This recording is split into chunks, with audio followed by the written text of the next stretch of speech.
Hello everyone, welcome back to my another blog. কেমন আছো তোমরা সবাই? আশা করি সবাই ভালো আছো। আলহামদুলিল্লাহ, তোমাদের দোয়ায় আমিও অনেক ভালো আছি। যেহেতু অ্যাজ ইউজুয়াল রংপুরে মুরাদ আসে না, তো আজকে যেহেতু এসেছে, তো আমরা অনেক জায়গায় ঘোরার প্ল্যান করেছি। ফার্স্টে আমরা বাণিজ্য মেলা দিয়ে শুরু করব। তোমরা হয়তো অনেকেই জানো রংপুরে বাণিজ্য মেলা শুরু হয়ে গেছে। তো আমি মেলায় গিয়েছিলাম একদিন, সেটা তোমাদের সঙ্গে শেয়ার করেছিলাম, বাট তখন স্টলগুলো ভালোভাবে বসেনি। ইনফ্যাক্ট টিকিটের ব্যবস্থাও ছিল না। এখন প্রপারলি মেলা স্টার্ট হয়ে গেছে বেশ কিছুদিন ধরে, বাট আমি ওয়েট করছিলাম মুরাদের জন্য যে ও যখন আসবে তখন আমরা দুজন মিলেই মেলায় যাব। তো আরও অনেক জায়গায় ঘুরেছিলাম, আস্তে আস্তে সব ভিডিওই তোমাদের সঙ্গে শেয়ার করব।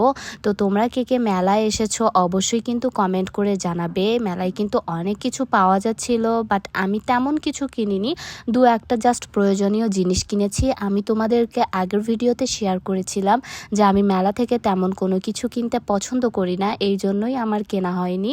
তো এখানে এসেছি, অনেক ঘোরাফেরা করলাম। এখানে দেখছিলাম একটা ছেলে বাবুল ফুলাচ্ছিল, বাট দেখে আমার অনেক ভালো লাগছিল। পরে ওকে বললাম যে একটু ফুলাও, আমি রিলস ভিডিও বানাবো। তো এটা কিন্তু করেছিলাম বের হওয়ার পথে। তো নেক্সট ভিডিওতে সবার সঙ্গে দেখা হবে।